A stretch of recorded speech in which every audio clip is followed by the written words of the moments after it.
Boom. You should be live, brother. We Welcome. are. What's up, everybody, and welcome to another episode of Toppycast. This is Toppycast episode 34. I'm one of your hosts, Daniel, the Professor, I guess Pressure is what they call me. Professor Pressure, baby. And then we got Dry the Messiah over here, back again. Yeah, boy, back. And we got Long John Silver right here. Let's get it right. So it's Trey, the long-winded answer. It's just because I like to hear my own voice.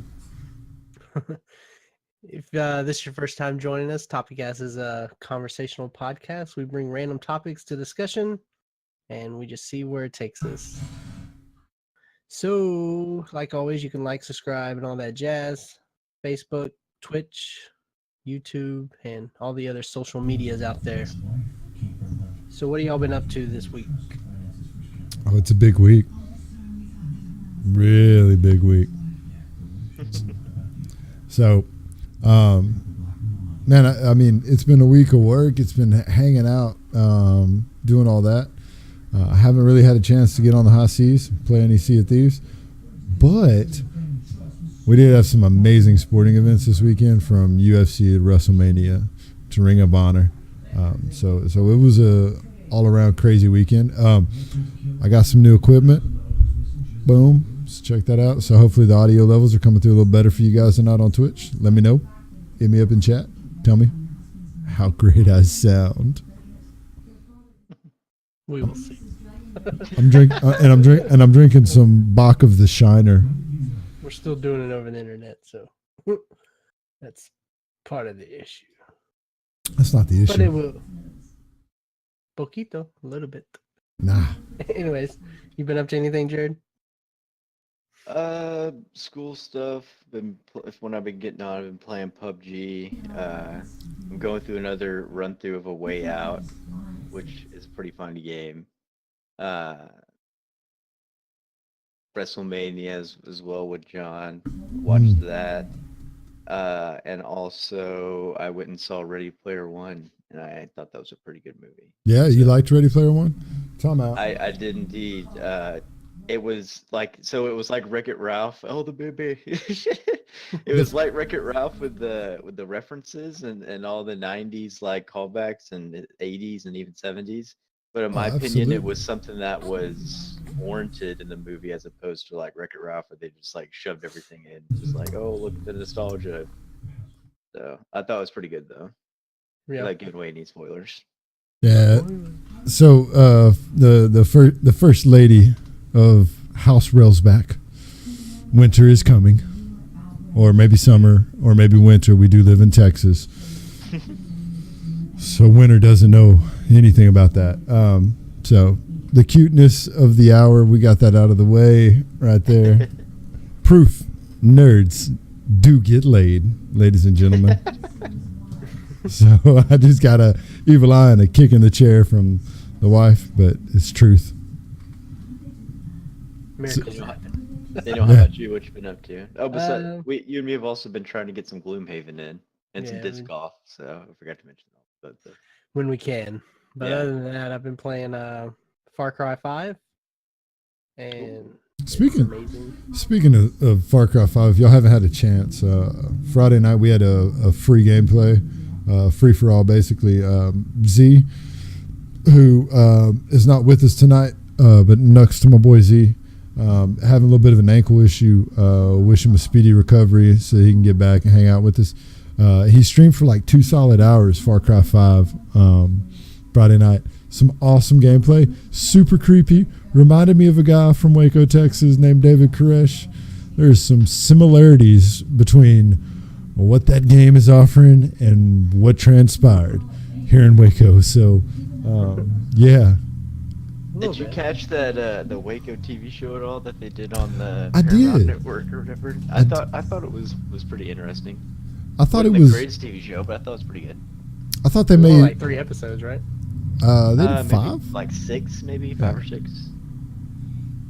Yeah, I was gonna watch it, but I didn't. And it is personal preference. I didn't like the way they romanticized David Koresh. Like I really felt like they built it into such a thing that they made him out to be such a good guy, And at the But end the of the government was like 100% in the wrong. Like, it's kinda yeah, bad, like kinda- don't get me wrong, man. The ATF overstepped their bounds. And, you know, the FBI had to come in and try to clean up the mess. And at that point, you had a crazy guy with a cult following, with his heels dug in, and the government with their heels dug in. Like nothing good was coming to that situation.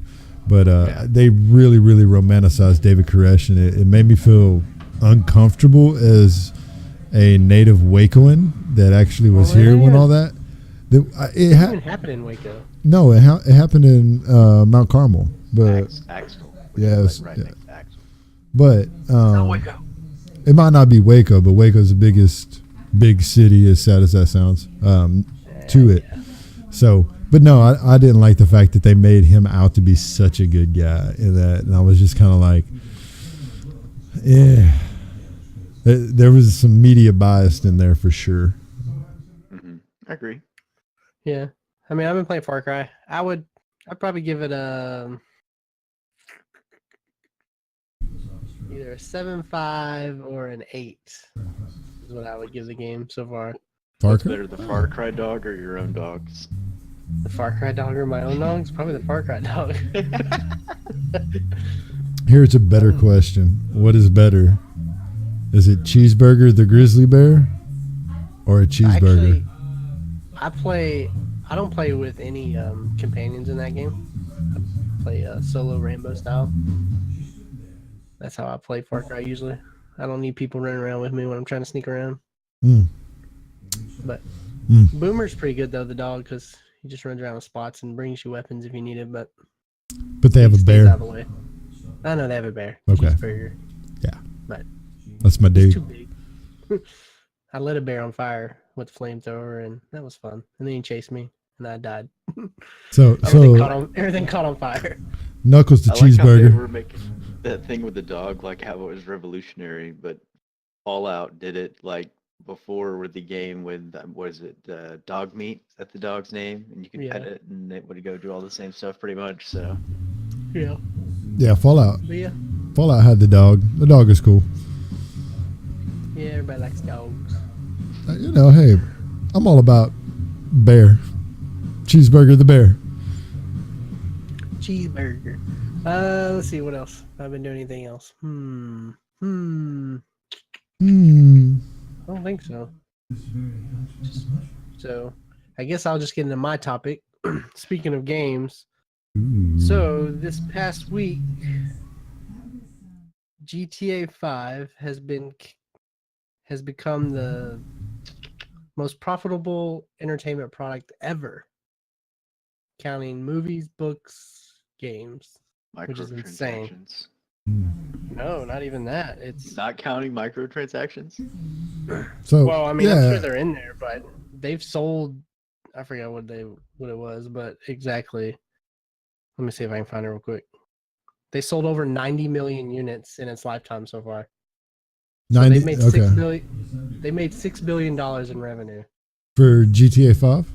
Yeah, That's that's insane. That's impressive. Now, Minecraft actually have sold 144 million in Tetris, but obviously they're cheaper games, so Right. thought it was made more money. So are we talking profit? Is that what we're talking here? Yeah, in revenue. We're talking revenue or profit? There's Let's see. It says gross rev or profit. There is a difference. There's a difference. Trying to see if it says They exactly. just made this lump amount of money. Right. I mean, I can. It doesn't all say mean? exactly, What does but it mean, Daniel? either way, they made a lot of money. Right. But I can. Goddamn game. I can come Well, on they the. I can come on the internet and say that I've got millions of dollars, and if you don't know me, then you don't know if I got millions of dollars Well, or not. I do know it cost them 226 million to make the game. Right. I was about to say it shouldn't have cost less than $500,000. Yeah, so And let's if just it say they a made bill 5 already, billion yeah. in profit. So that's Sure. crazy. So mean, we're going with $6 It's billion just as the crazy that number. it beat out Star Wars and Gone in the Wind and all those like high grossing movies. That's super impressive when we're talking movie box office revenue. Like, I mean, you look at like some of the iconic movies. Here goes the long-winded answer, ladies and gentlemen. Iconic movies like Star Wars or like the Marvel franchises. So that's definitely an accomplishment. Before I get on my soapbox, Jared, do you have anything you want to add to that? No, I mean, I agree, to be honest. I mean, it's especially for a game that it was like whenever GTA, what, like 3 or 4 came out, there were protests at the game stores, like by mothers and groups for people not to buy the game, that oh, it's become this and it's made all this money and surpassed all these records. I mean, that's pretty impressive, to be honest. No, but it was. I mean, it's if you look at the back of the game, violence, sexual content, language, mature content, all the things that are in there, it makes parents steer away from like purchasing the game for their kids. So 6 million is impressive. That is a very impressive number, and I'm not trying to take anything away from that. But that article, Daniel, I love you to death, man. There ain't no chance in hell. There's no chance. There's no chance. And the reason is you can fact check it. And I'm going to mention one company, and it's not the company you're thinking about. Riot Games does not track their incoming revenue. Right. Riot Games and League of Legends, I guarantee you, is a more profitable franchise than GTA 5. And it's not saying, it's just talking about that one game though. Sure, and League of Legends is one game, isn't it? Well, I guess. No, I mean, it's 6 billion in revenue is what it is. Is it? Yeah. So this is the game that's beating it, hands down. World of Warcraft. So I know for a fact World of Warcraft is around the 10 billion mark, and as impressive as 6 billion is, like 10. If I was guessing, 10 beats 6. GTA 5 had some huge hurdles to overcome with the content level, because World of Warcraft is definitely not as controversial as GTA 5 as far as what the content puts out. But if we're talking about dollars, I would say World of Warcraft, hands down. And I think that is probably the most revenue. And because it is a monthly subscription game, that could, hey, it's an MMO, it's a monthly subscription. But I have a hard time digesting that GTA 5 beats World of Warcraft or League of Legends, for that matter. And you can go to the Twitch homepage. 5 out of 10 times there's going to be a League of Legends tournament going on. Like, their League of Legends and Riot have done a great job, and I think that they're right there. I don't know what the number is for Riot Games, but I can tell you World of Warcraft, I think, hands down, makes more money in GTA 5. Well, I think one reason why those probably aren't in there is because they're still spending money to make those games, and they're constantly making them. Sure. So like GTA it's a done product, and it could be. It could be. I don't know. I don't know what the stipulation was on that. I mean, they're definitely, like I said, there's nothing against. Was it Take-Two Entertainment and Take-Two Interactive and Rockstar? Interactive and Rockstar, yeah. And I've got nothing, man, dude. Red Dead Redemption, that's a Rockstar game, right? Yeah. I love that game to death. I mean, I'm not bashing the company. I'm just saying. No. What are we basing it on numbers? Because if we're basing it on gross numbers, not. Granted, World of Warcraft, they do continue to put money in it every time they come out with the X-Pack. I understand. Well, yeah, that. server cost and. Sure, and I understand, but where is that cutoff? That's why I asked you if it was revenue or actually, I don't profit. think it's. Now that we're talking about it, I don't think it has anything to do with microtransactions, because you're right. I mean, if you take the service charge that you got to have to play World of Warcraft and all that, yeah, I mean, they're constantly making money off of that. Oh, absolutely. But off the base game, you're not paying for that. So like GTA, you bought the game, and that's what they're tracking. So they made $6 billion off of the game disc, not microtransactions. Sure. Nothing like that. And that's impressive. That's super And that's the same impressive. thing. That's why League's not in there, because it's free to play. Right, and that's why I'm asking, because there are other, like, before I went down this rabbit hole, so to speak, I just kind of wanted to I want to know what we were really getting to the meat and potatoes of, because 6 million is impressive, but is it 6 million for the solid media? Because No, not million. Billion. Billion. Whatever. Okay, 6 billion. with a B. With a B, bitches. So I understand if it's 6 billion off of that disc and they haven't put out any updates for it, that's impressive. Because World of Warcraft wouldn't hold up to that. Graphically, interactively, after that first run of vanilla World of Warcraft came out, the X packs are what's carried it. And I'm not disputing that. But if we're talking straight money, man, straight cash, homie. Right. There, you know what I'm saying? There's other games out there that make more than that. Yeah, I mean the service charges and stuff. I mean, I'd be interested to see what Blizzard's actually pulling off of World of Warcraft. But I think that's what you have to look at, though, is GTA. Their expansions are additional missions to the game, which they haven't put any out. Yeah, and I feel like to what you're saying with the expansion packs with World of Warcraft, it's more of okay, this is a base game, but I think the media views those other games as separate game titles to World of Warcraft. And they because you have to buy World of Warcraft and then the original X packs game to play the expansions. So. I agree, right. And they could be basing it on, hey, Warlords of Draenor did this amount of money, and Legion did this amount of money, and we'll see what Battle for Azeroth that comes out. I think it's August 14th, August 16th. One of my World of Warcraft nerds will bash me for getting that date wrong, and I apologize. But are they basing it on that title? Because as a game overall, being a subscription-based game, that's a lot of money.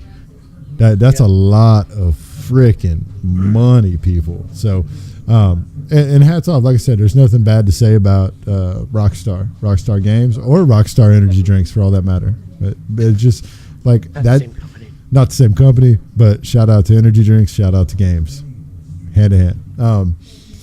Yeah. So this is why I love this. This is where the debate comes in, is because people can have opinions, and so. And the thing about GTA too, and just Rockstar Games in general, man. When GTA comes out, it's an event. Like people that just play games casually, oh, I'm gonna play Call of Duty this year and that's it, or I'm gonna play Madden. But GTA comes out, people buy GTA. You can go talk to anybody on the street. Hey, you know what Grand Theft Auto is? Hell yeah, I know what Grand Theft Auto is. Not everybody knows what Warcraft is or all that. It's just GTA just breaks through the wall. So that's when the best online comes too, is at the very beginning of those games, because everybody's just flooding and they're low level and people are just fucking each other up basically. Right. But Red Dead. Yeah. Red Dead's becoming that point. I mean, we'll see what Red Dead 2 does this year. I think it's going to be bigger than they think, just because as successful as GTA 5 was. I mean, they've already announced microtransactions in it, so we'll see what they put in, what kind of gates they put in for that. So I have to defend a comment that was made, Daniel, and you said GTA holds just as much weight, or holds more weight name-wise than World of Warcraft. And I damn near want to put the fact-checked image back up behind me again, because how many people are subscribed to Warcraft? So you can tell me, yeah, GTA has a fan base, but it doesn't take anything away from that Warcraft fan base. I'm talking about all the way back to the RTS what's the most fans. subscribers Warcraft has had? 12 million. I think the last X pack 90 million. 90. GTA 5. So you can't tell me that fan base is less passionate about their game than GTA fan base. It has nothing to do with passion. I'm talking about if you go around the globe to the common person walking the street and you ask them, especially if they don't know nothing about games, they're going to know GTA. They might know Warcraft. I'm going to argue that they're going to know Loktar Ogar. They're going to know For the Horde. They're going to know... No, they're going to know World of Warcraft. I'm telling you, dude. They're going to know Warcraft. Yeah. And GTA came out for Xbox 360 and PS3 originally, right? And then they re-released it for the new consoles. So, I mean, that's people double buying it also, as well as double the sales. Right. That is some of it. But I mean, it's got to be a damn good game to buy it twice. Yeah.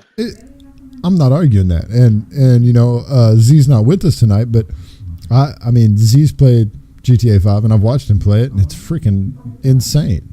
Like it is a good game. I'm not talking about that. But what I am talking about is the Warcraft fans around the world.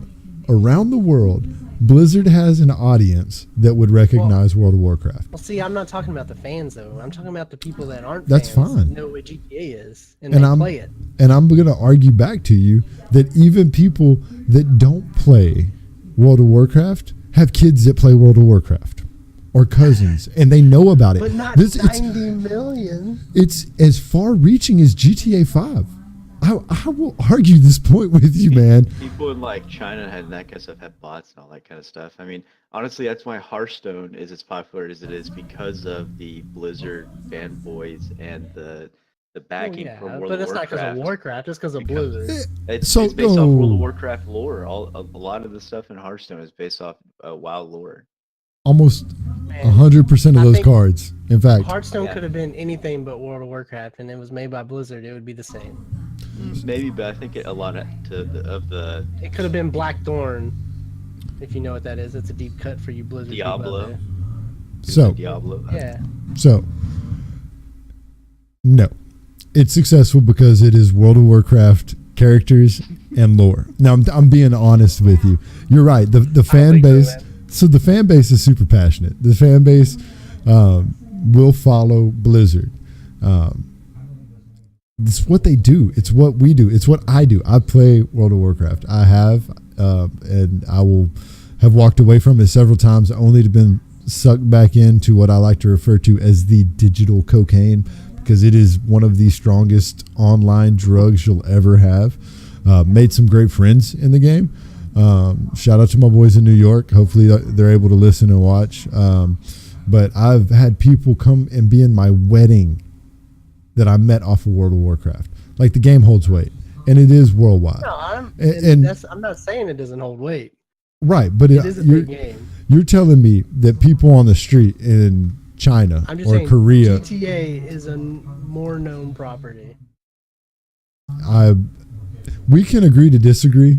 I don't want to take up. I don't want to take up too much of Jared's time on Jared's topic, because I will argue this until we go to sleep tonight, and I really feel that passionate about it. My viewing of this argument is you have a console person talking to a person who has played PC games. And GTA started on PC. It's true. Yes, no, it's true. Yeah, but the third-person overhead view. Yeah. But what I'm saying is Daniel hasn't experienced like games like WoW and stuff like that.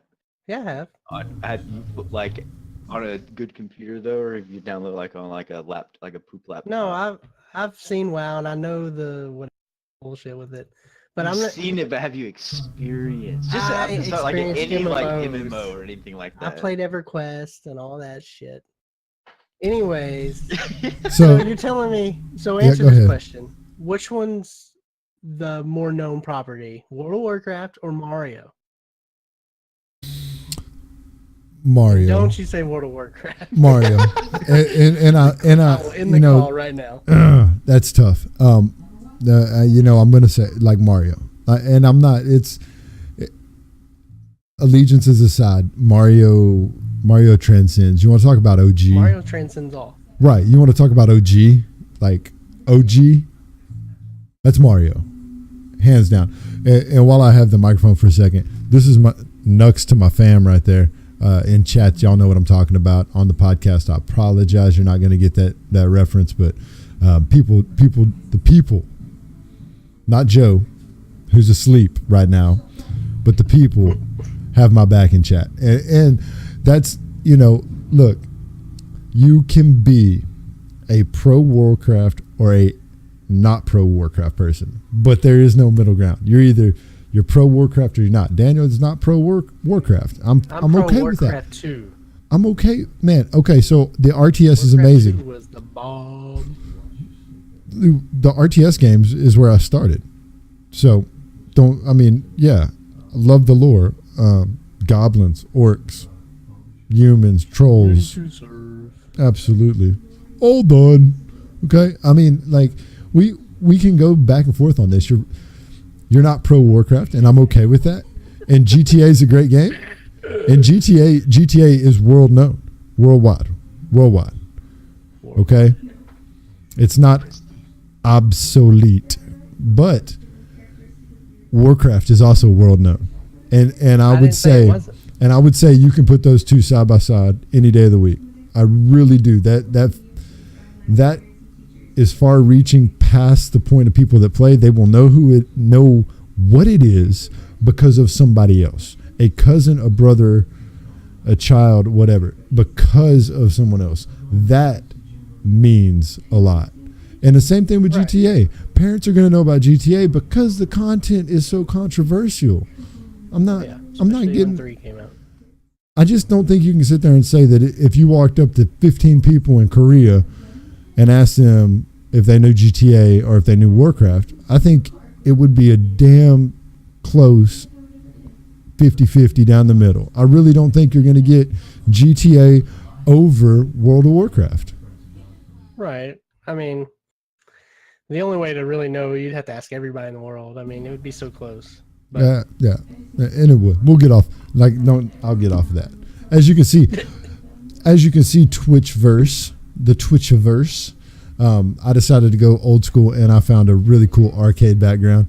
I feel like I'm dropping quarters in the games, which is super freaking appropriate considering we had this long argument about console and PC gaming. Two of the greatest IPs, one in console, one in PC, and that's a good debate. Again, that's a good argument, good debate. I'm going to leave it there. Eat a dick, Daniel. With the modding on PC as well, that's pretty fun. Yeah.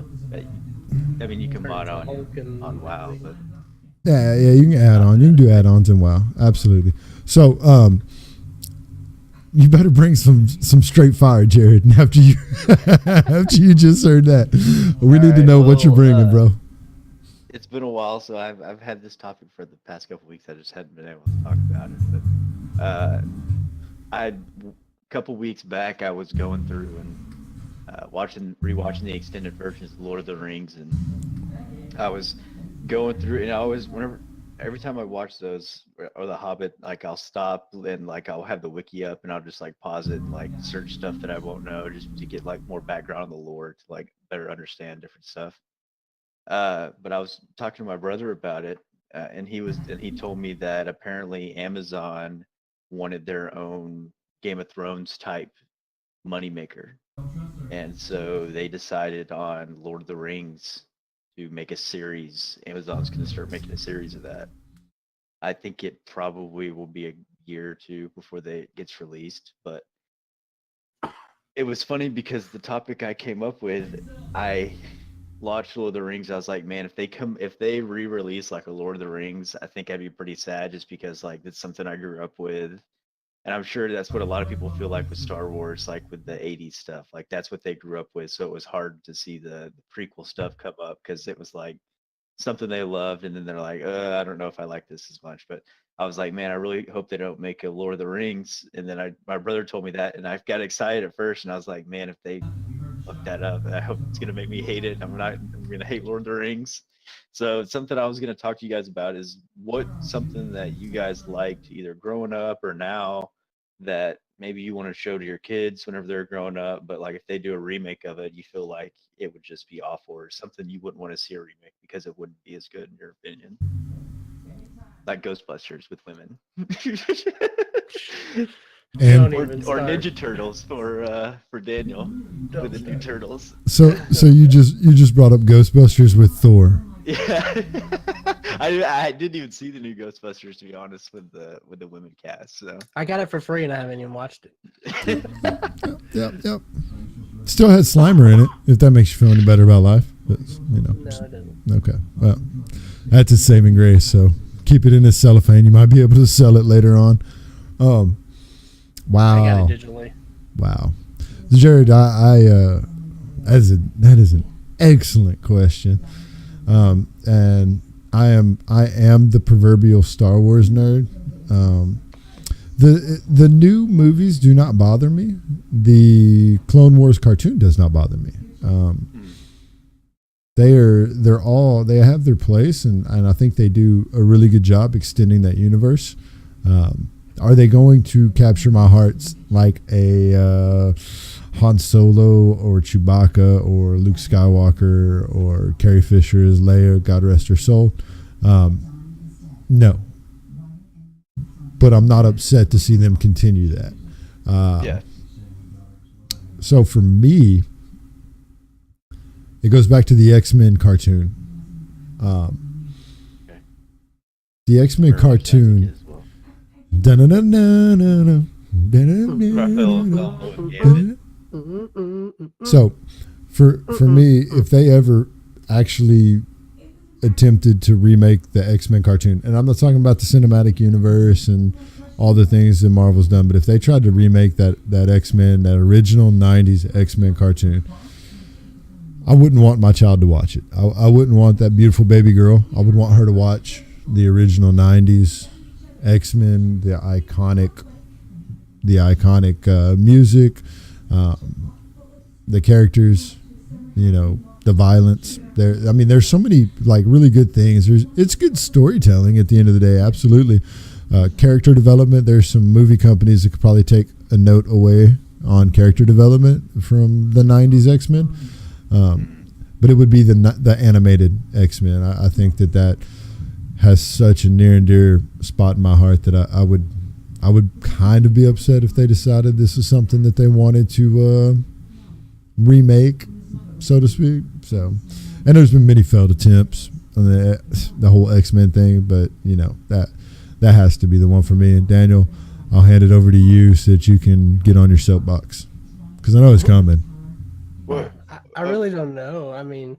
Yeah, they redid Turtles, which it wasn't great, but it could have been worse. I don't see them remaking the X-Men cartoon. They might do I hope they don't. X-Men cartoon. They ain't gonna remake the '90s one. I don't see that happening. But they already did Star Wars, and I don't even know if you consider that a remake. They just continued it, really. So I don't know, man. They're not remaking Lord of the Rings, are they? They're doing spin-off I think like it's supposed to before be and all more that. like a prequel. The stories in between and all that. I think probably the stuff like before Golem and all that. If I had to bet, it's probably like the first battle with Sauron that they alluded to, like Shadow of Mordor and all that. Yeah. I tell you, if they remade The Matrix, that could. I'm like, why? Yeah, because I feel like that's like Keanu, like that's just him. Like whether or not you agree with Keanu as a good actor or not, if you picture The Matrix, you cannot picture that without Keanu. Like if they just stick somebody else in there, I feel like it just wouldn't be the same. And Morpheus, like that. I don't know the actor's name. I can't remember his name. Lawrence Fishburne. Fishburne, yeah. Like him, like he just embodies that. Like that's him. It's kind of like it's because that's what we know. Yeah. I don't know. But yeah, I don't know, man. Remakes are hard. There's been some remakes, but most, they don't remake it. They just kind of continue it, or I think they're supposed to be remaking. I heard rumors of a Back to the Future remake, and I've also heard rumors of Jaws remake, and I know they're remaking Gremlins. I don't know if it's an actual Gremlins 3 or a complete reboot, but they really don't need to touch Gremlins. I know that for sure. Or Back to the Future, for that matter. I think Steven Spielberg just does such good work. It's hard for anybody to come and try and recreate what he's made already, because I feel like he's just a good director in general. Yeah, Indiana Jones wasn't a remake, but they should have left it alone. And supposedly they're in talks to do another one with Harrison Ford, but I don't know, man. It's hard. And you can't really his arm in the last one, or was that in Star Wars where he broke his arm? Broke his back. He broke his back in Star Wars when he was fractured something in his back. Oh, he is. Because he keeps crashing planes. Oh no, he crashed his plane twice. One of the ship doors landed on him or something like that, and it just straight broke him in half. Should have been standing there. So here goes my takeaway from this, right? Anything that touched you, not physically, but okay. Disclaimer. Introvert. internet. Here's the disclaimer. I'm not physically talking about physical touch, physically in the physical. Okay. Anything that you're partial to from your childhood, it sounds like that's kind of where we're going. Like, I think we would all agree that G.I. Joe live action movies sucked, right? Like, I think that, My mom actually enjoyed that. It's like Transformers. Yeah, Transformers. I never really liked Transformers, but I thought Transformers was a bad movie. It was. It was bad when they killed Jazz. Like, the first movie, that was terrible. The first movie was okay, and then after that, it just spoilers. And Daniel's gonna get on to me because the movie's like 30 years old. They killed Jazz. That ruined the movie for me, and that ruined the franchise. You already said it before you said spoilers. I know. I am that asshole. But it sounds like anything from our childhood is kind of what we don't want people to touch. I mean, so this goes back, like, YouTube's doing the Cobra Kai thing right now, right? Like, I actually think that's going to be pretty good, in my opinion. I think it's going to be more of a comedy base. Like, it's going to be, it's more of a branch off of it. I think it's going to be its own separate movie. I think that it's going to try not to be as serious as what the original was, even though it was a little lighthearted. And I like that they're doing that. They're keeping it more. I think it's probably gonna be more of a comedy base. But yeah. Did you know he actually won technically because Danielson did an illegal kick to the face? They stole the trophy from him, man. Okay, so anything from our childhood, I think, is what we don't want to see touched. So this is going to be an interesting question for our kids, right, Daniel? 30 years from now, what from their childhood is it going to be like unholy to remake or to touch, to redo? Because it sounds, I mean, all of these are things like with the Turtles and Matrix and Lord of the Rings, G.I. Joe, those are all things from our childhood that we grew up idolizing, wanting to be. Man, we wanted to be those characters. And so for them to remake them, it hurts us. I think at the end of the day, this question can be regurgitated to future generations. Oh, yeah, for sure. And really, like, it's going to be interesting to see what the next generation says. Hey, this is the untouchable things from our childhood.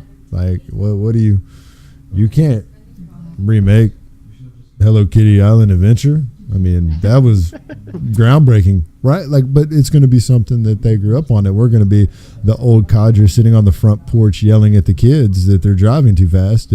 But it's going to be something that's, endearing to them, near to their heart and their childhood. So I think the superhero movies will play a lot for them, because you know how people are like, well, who's your favorite Bond? Who's Bond for you when you think about that? People, I think down the road will be like, who's your Iron Man? Like who's your Spider-Man whenever you were growing up? Who was your favorite? I feel like that's going to be our generation, or the generation below us, just because that's just ruling the box office right now. It's just superhero movies. I know it's only a matter of time before it happens, but I swear to God, if they remake Teen Wolf, I'm going to lose my mind. I'm going to lose my goddamn mind. Do not.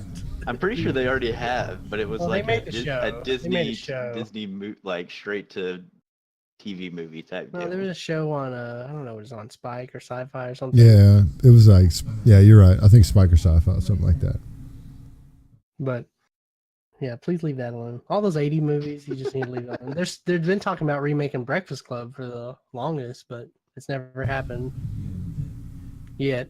Hollywood just doesn't have any ideas. That's the problem. They just have to go into the well, and they're too afraid to invest in the new ideas when they can make a lot of money just doing the same old crap. So but don't, where the indie films come in. But don't forget about me. That's my one Breakfast Club drop right there. Somebody give me my man card. I need it back. No, Breakfast Club's an excellent movie. Yeah, we're not going to get into remake Taken. Which all 30 of them? Yeah, there's only 3. What they should have called the second one? They should have called the second one Taken Again, and then they should have called the third one something else. Never Taken Me Again. I don't know. Taken Again for the last time, maybe. Yeah. On Netflix, Jackie Chan did like his version of it, but like the daughter dies. So he is like basically trying to come back. He's like he's the older Jackie Chan. So it's like Wasn't that the what was that called? it came out recently. It's like at the beginning of the year on Netflix. Didn't it come to theater though? If it did, I didn't see it there. Might I have. don't remember what it's called. I don't- used to love Jackie Chan movies. The ones where he talked or didn't talk. A little bit of both. I love First Strike. That movie was awesome. Like Jackie Chan is like Chuck Norris to us, right? Like he's a national hero and like monuments and statues. Like we're literally talking about another country's Chuck Norris. So we've got to be careful because that we can make racist comments, but talking bad about Jackie Chan could get us banned on Twitch. So we're not going to talk bad about Jackie Chan, okay? I wouldn't talk bad about Jackie Chan. He beat me up. Yeah, a lot of people could beat you. Never mind. All right. Yeah, well. And we digress. We're heading on to the next and the next. All right. So anybody that actually had a chance to watch my teaser video today on Facebook kind of knows what I am going to speak about. Before I do, I want to remind everybody that we do have a epic showdown, throwdown, barrowdown coming in the near future. This is one of our wonderful teaser promotional photos that we've made for Z and Dirty Joe Sanchez and their fight in Dragon Ball Fighters. So hype train, keep a ear out. Keep looking for this information. Dates coming soon. Dates are coming soon, and hopefully what I want to do is I want to have an interview with each fighter and kind of get their readout on what they feel. There has been a ton of trash talk over some videos that have been posted on Twitter and Facebook, so it legit animosity, right? Like, you know, we're not we're not building this up. I mean, I think there's some animosity there. And hopefully I can get a sit-down interview with both of them, and you know we can kind of see where this goes. Sports, and we don't talk about sports a lot. We're mainly a entertainment, gaming, etc. podcast, but this week is probably one of the biggest weekends in sports entertainment. Period. End of story, explanation point, stamp Vince McMahon's name on it.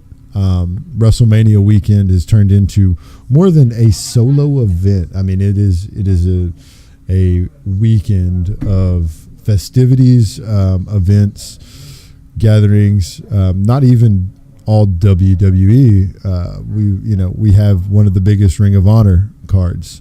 So we have a lot of the Ring of Honor and New Japan stars that come over and do that. Same town, same weekend, usually a few buildings down from where WrestleMania is. So it's a big weekend. So you're going to get my honest review, and we're going to start. And we're going to start at Friday. We're going to start Friday, which was the Hall of Fame.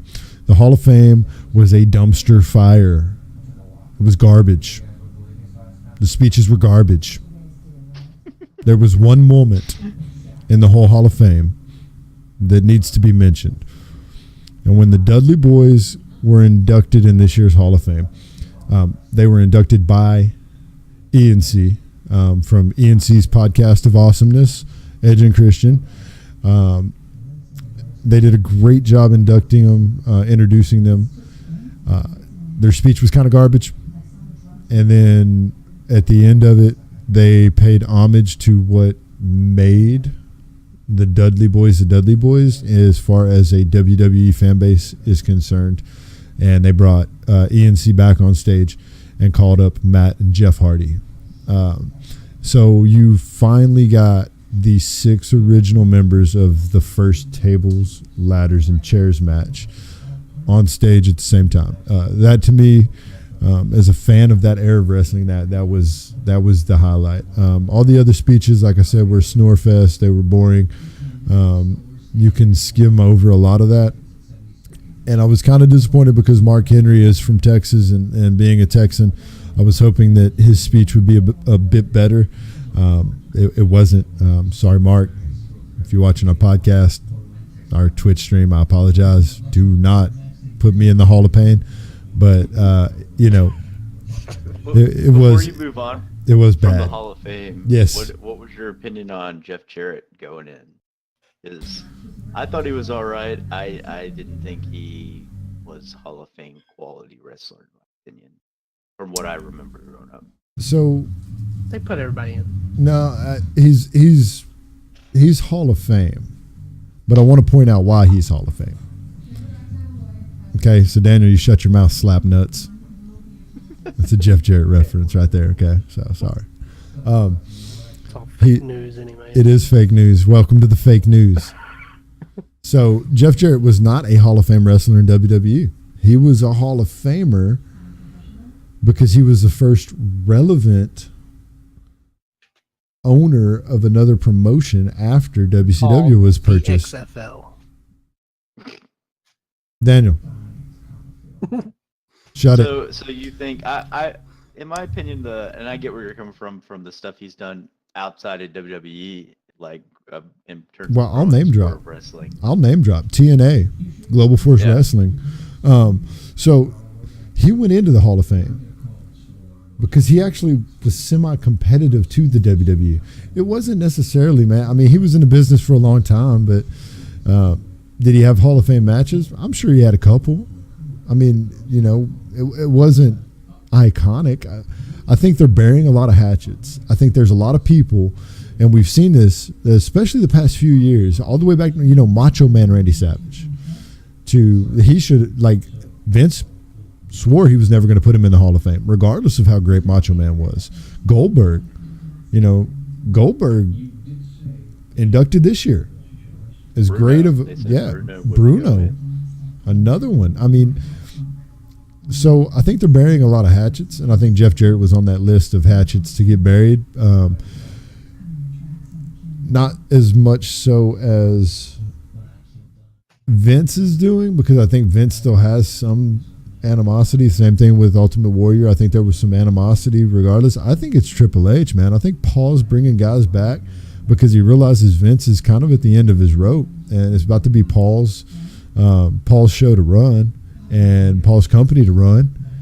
And, you know, he doesn't want old man Vince to leave with any baggage. And I think that's why you see some of these guys that are borderline Hall of Famers that maybe had some beef, and they're getting put in to bury that hatchet, so to speak. I agree. So, Saturday. Yeah, I agree to that though. What you're saying, like I feel like he probably didn't put on Hall of Fame matches like you said, but I figured that they had stopped putting people in for what they had done outside of the WWE once it got past the territories, you know, just because I felt like they didn't recognize it as much, or past WCW, I guess. Sure. Because I felt like they always just kind of ignored TNA and never really paid any attention to it, like at least during show, especially whenever TNA tried to do the wars with them with the VKM Mafia and all that kind of stuff. So yeah, Main Event Mafia, man, that's some good stuff. Let's look at the Main Event Mafia real quick. You bring up a great point. Kurt Angle,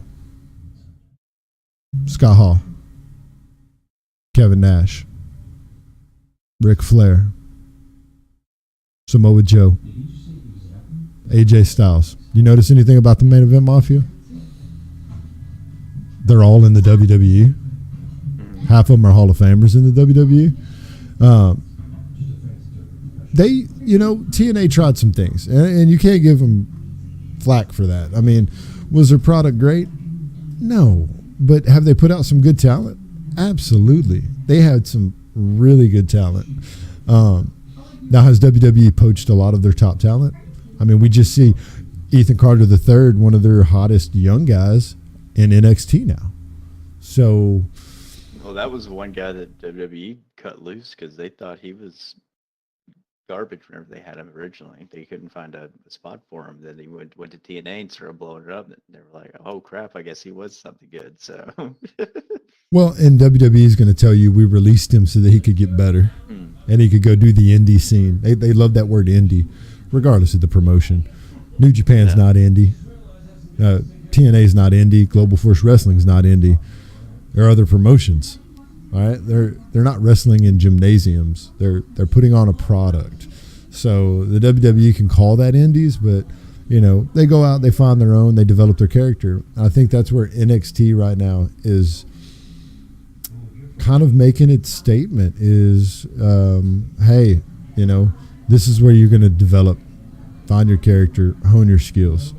And it's more homegrown, and they're not having to reach. That's why some of these call-ups are super predictable, because you can watch NXT and you can see these characters develop, and then you know the call-up's coming.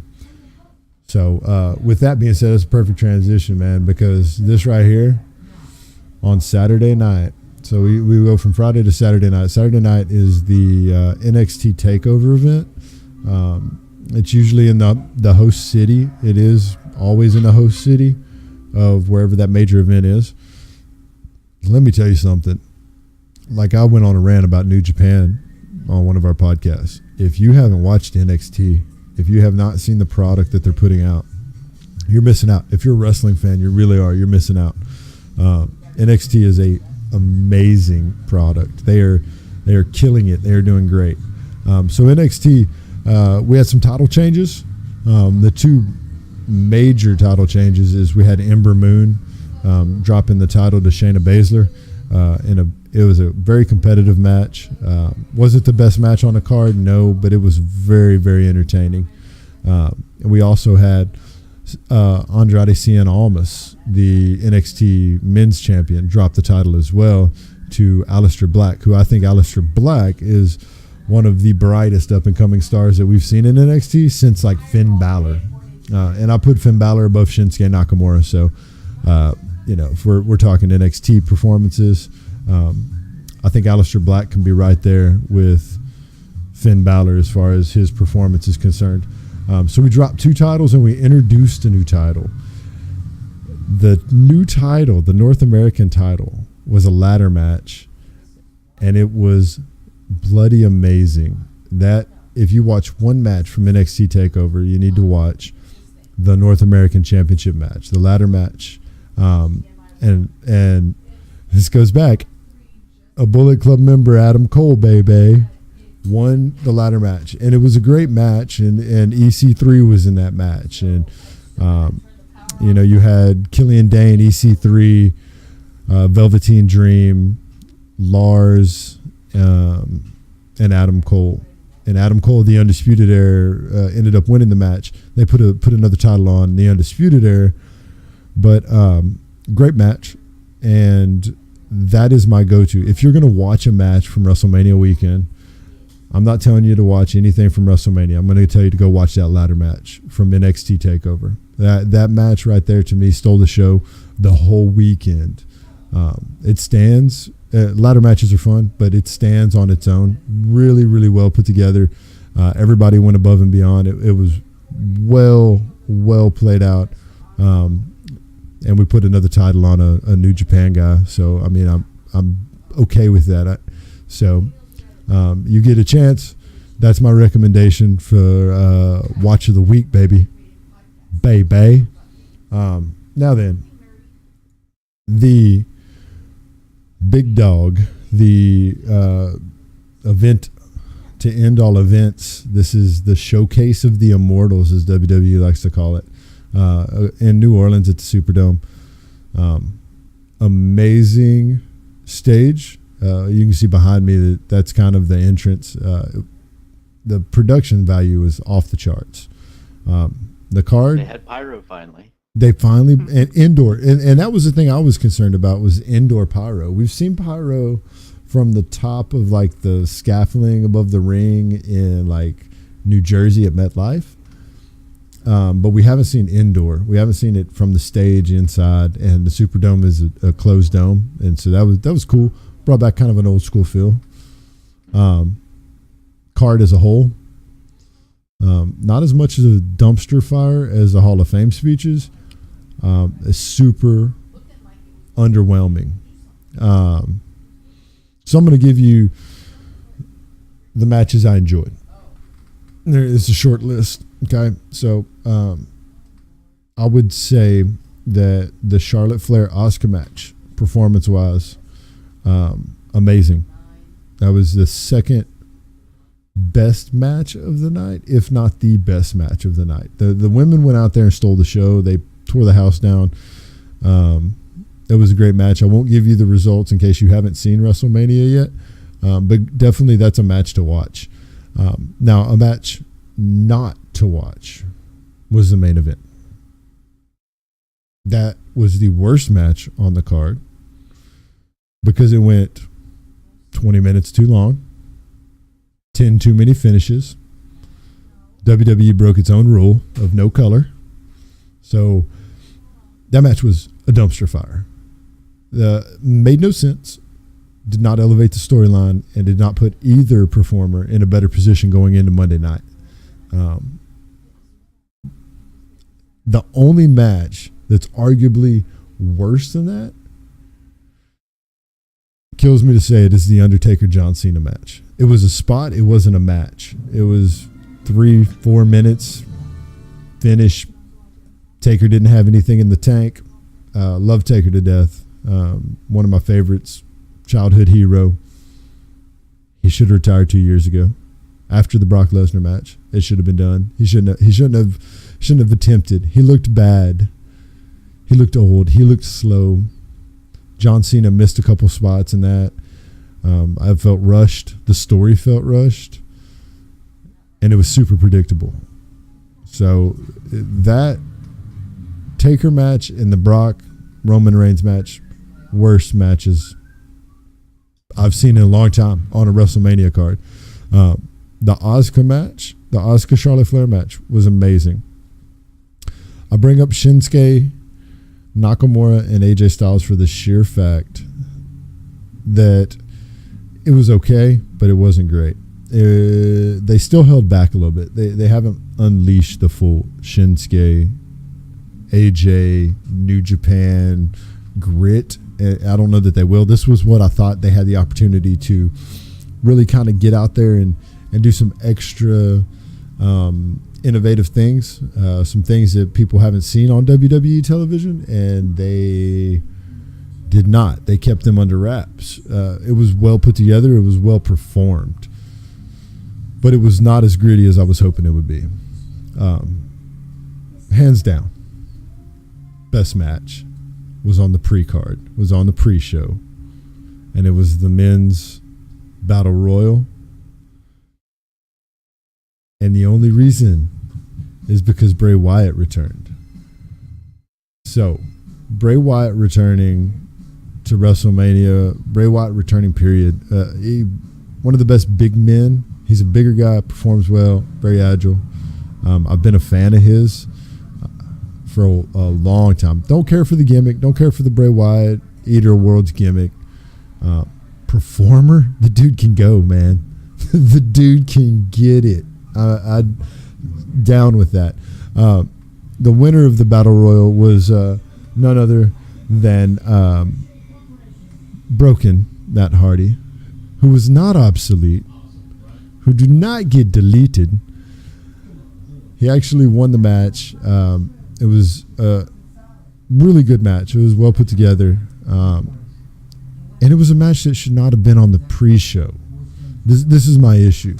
The best match on the whole thing was in the first 3 hours when they do this stupid 6-7 hour show.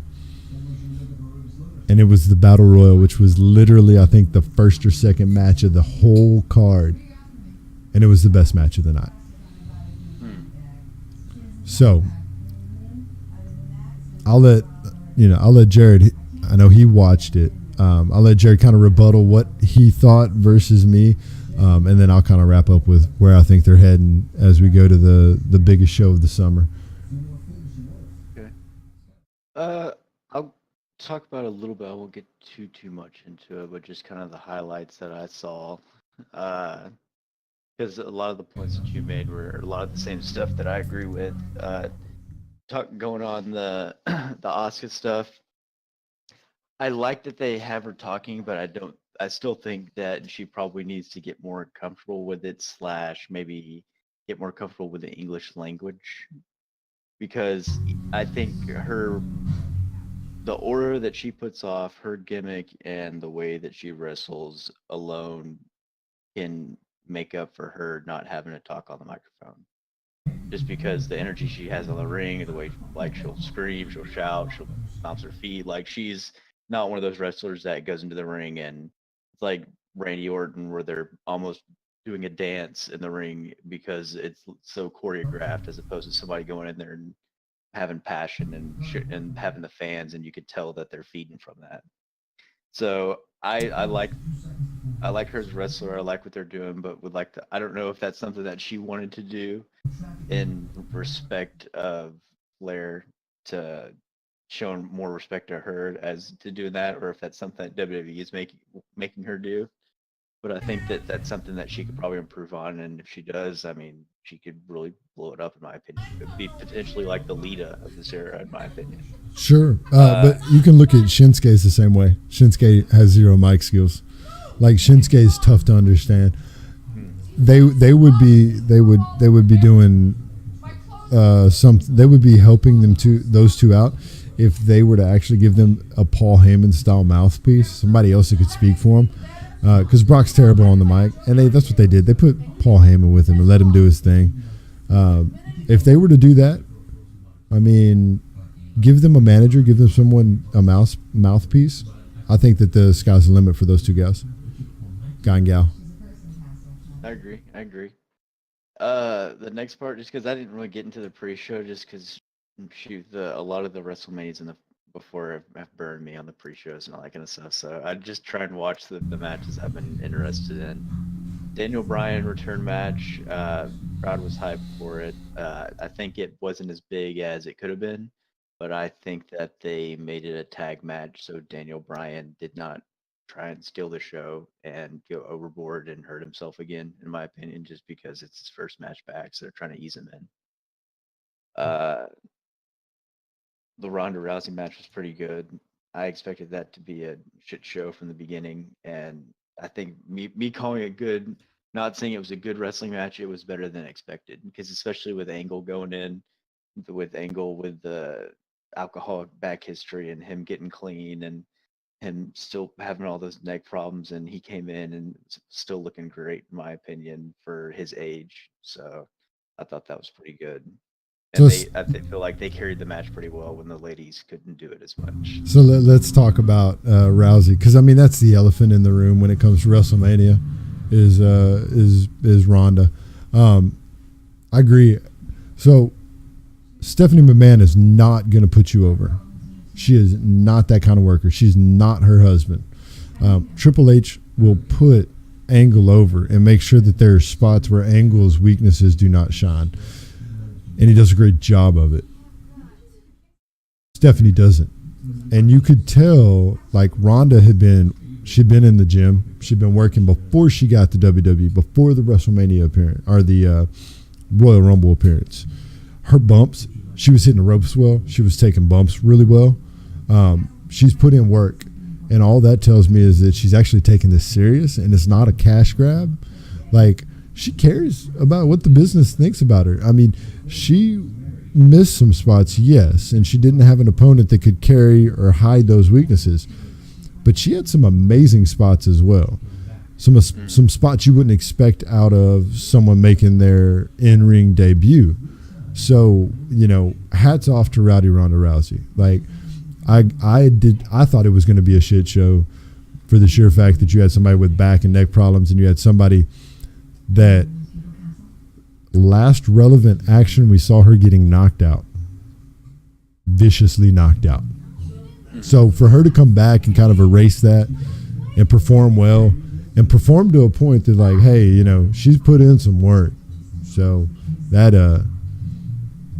Ronda Rousey part of the match itself was well done. To your point about going off the ropes, like you making it sound like it's impressive for the women's wrestling. It is impressive for especially for the new people coming in, because coming off the ropes is something that is something you're just not used to. You're not just used to just running and turning and just going up against ropes and coming back. And a lot of times when they bring in these new people, because either A, they look good, they look like NFL linebackers, or they look like Barbie dolls, and they bring them in like Kelly Kelly. She was in the business for what, 3 to 5 years, and she Yeah. could go off the ropes, and it still looks like her first time. And Ronda, it was one of those deals where when Stephanie threw her into the ropes, you're like, okay, we'll see how. Like a lot of the people I feel like who are watch wrestling a lot, it's like, okay, we'll see how this goes. And she came off of it like she had been doing it consistently all her life almost. I mean, not necessarily like a natural, but it looked like she did somewhat was natural, like something She basic like that. So she's put some work in. mhm. And I think that that's the takeaway, is that it's not a joke. And like, she is literally put some work in. I mean, you don't hit the ropes like that. You don't take bumps like that. You don't do hip tosses like that unless you are practicing that. And it's not a, hey, this is from the 3 months from the Royal Rumble. She's been doing it prior. You don't do that. You don't learn that kind of stuff in 3 months. I mean, we've got people in NXT that still can't do that. I mean, she's putting in work, and that's what I mean. I guess the bright spot is, as much of a name that she is, she's taking it serious, and this isn't just day off. She's working. Okay, so I guess the last two things I'll touch on are the Undertaker main event. So the Undertaker, I mean, I thought it would have been funny if they just would have kept John Cena crowd the whole WrestleMania, and just like him just like getting drunk with fans and chilling. Like, I thought that would have been cool. But like the whole point, it was just kind of cheesy. The referee, he's here, and he came out.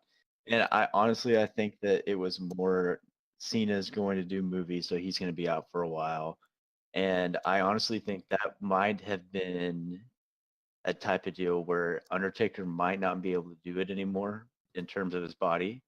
So it's almost kind of like John Cena laying down for him as a clean win in case At it ever comes WrestleMania. back again. Yeah. Yeah, in case they have to induct him next year, because of injuries or something like that, and he can say he went out on top, and John Cena laid down for him, and he'll have a sweet speech. Oh, I laid down for him, and he'll get the credit and all that kind of stuff. So you know who won that match? Elias. Yeah. I think it's hilarious when he comes up. Oh, so you want to talk about over? Elias is over. Whether you agree, disagree, hate my comment right there. Elias got more out of that spot than either Taker or John Cena. So, no offense, WWE stands for Walk with Elias for me right now. That is one of the most entertaining guys on the card. But yeah, so I guess to wrap it up with the main event, because if you were going to talk about going forward, I think a lot of people were surprised that Rock won, just because I think they thought he might have been leaving or not re-signing. But my friend texted me earlier today that I guess he's already signed with UFC to do a fight. So apparently, and I might be wrong on this because of new information, but Royal Rumble might be his last pay-per-view for a while. So he, I don't know if you remember, but he did go back to the UFC and fight once while he was under contract with WWE. Granted, he pissed dirty at that UFC and got that win taken away from him. But I watched that one, yeah. But he's doing a dual contract, and that's another reason that it was so important that you saw Dana White, not because of the Ronda Rousey thing, but front row WrestleMania, because it is a co-branded Lesnar. WWE is going to continue to use him the way they're using him. He shows up when he wants, which is scripted, and then he makes his pay-per-view appearances. In his downtime, he still has that competitive fire and is going to go do combat sports in the UFC. So it is a dual contract. A lot of people thought he was dropping the title because he was going to go back to the UFC full time. Whatever. Dude's made enough money. Let's just be real. He doesn't need. This isn't a cash grab for him. He obviously still has that desire and that fire to go and do combat sports. So he's doing the entertainment thing and combat sports. I think wrestling is his movies. If you really look at it for Lesnar, this is I think his. wrestling is also his payday as well. To be honest, I think he enjoys fighting, and UFC is kind of like freaking what's his name, CM Punk. Like right now, fighting is his passion, and he views wrestling as this is something I also enjoy, but I'm making a lot of money just to show up and not get hurt as much. So I'll do that as well. Sure. Yeah. No. I agree. That was well thought out and well put points there by you, Jared. So before we let Daniel speak again and wrap it up, he's over there hopefully managing our social media pages.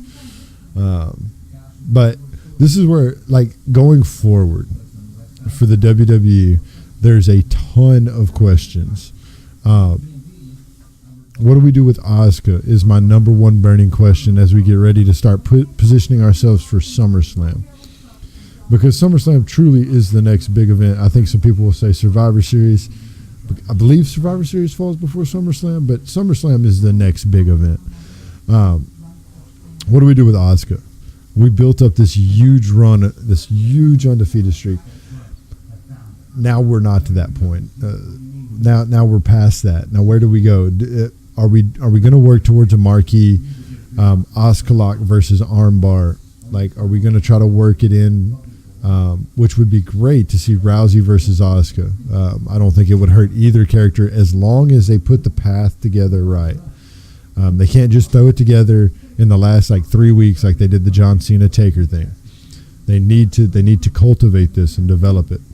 The Superstar Shakeup next week, where they reshuffle the rosters for Raw and SmackDown, I think it's going to have a lot to do with it. You have Seth Rollins with the Intercontinental title. I'm hoping that they leave that on him for a while. I would like to see a Seth and Finn Balor rivalry renewed, maybe where they turn Finn finally. If they would put Finn as a heel, I see that matchup working out really well. I do think eventually the title has to come off of Brock Lesnar. We had some returns on Monday night. Samoa Joe being Bobby Lashley is a joke. Samoa Joe, okay? Samoa Joe is who I would like to see pull that title off of Lesnar. We need to get the title into someone that's beatable and believable. Right now, they've put Lesnar as such a huge guy that it's going to be hard to have somebody pull the title off of him. I think Samoa Joe could be that guy. Three-way or four-way match, I think, is probably the way to go with something like that. So that way, the title can be changed without Brock Lesnar being pinned and losing his bad guy, big bad guy look, basically. That would make sense. Lastly, we have a major issue, and I love Braun Strowman. God, I love Braun Strowman. What in the hell are we doing with the tag titles? Like, the Raw tag titles make 0 sense right now. Like, the bar, they threw them together. They did well. They put the titles on them. I don't know whose post-toasties they pissed in for them to pull the title off of them with a 10-year-old as Braun Strowman's tag partner, but it doesn't make sense. And that is the last title that I think they need to put into kind of start the wheels now, is what's going to go on in that tag division. It should be the hottest division. It has the potential to be the hottest division. Revival. Give it to Revival. That's my plea. AOP. Revival, AOP, SummerSlam for the titles. I love that idea. But they have a stacked tag team division, and they have no idea how to position it. So going forward, that's where I feel they need to shift their focus a little bit, especially with Raw. We were broadcasting tonight during SmackDown, so I didn't watch SmackDown. I'm sure AJ is going to be over. Shinsuke going heel. They're going to continue that rivalry, and it'll be great. Other than that, Carmella needs to cash in the Money in the Bank thing and be done with the women's stuff, and we'll see I what. think a lot of people were disappointed that she didn't cash in.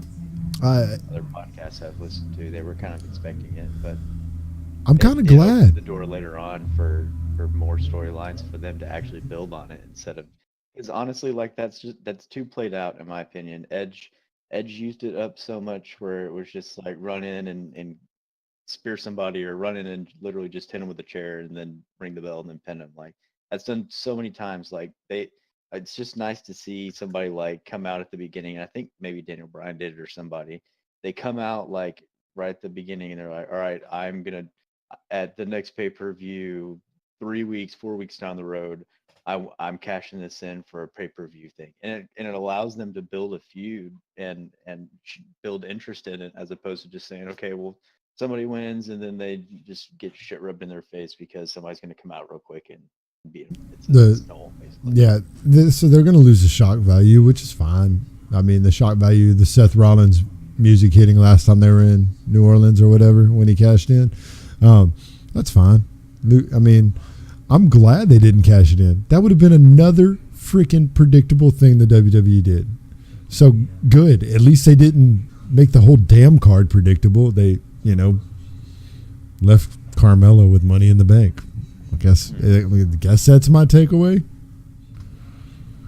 God, I can't believe that was an actual takeaway. Anyways, Daniel, wrap us up. Well, that's wrestling for you guys. I don't have much to say. So we'll be on Twitch on Friday. Somebody will be. We're thinking Joe, but stay tuned for that. Tentative Joe texts me, wants to do our live stream Free Play Friday. So look forward to seeing Joe Beta play whatever the hell he wants to play on Friday night. Yeah. So like always, hit us up on all the social medias. Spread the word. And this is Toppycast episode 34. I'm Daniel. That's John. That's Jared. And we're out.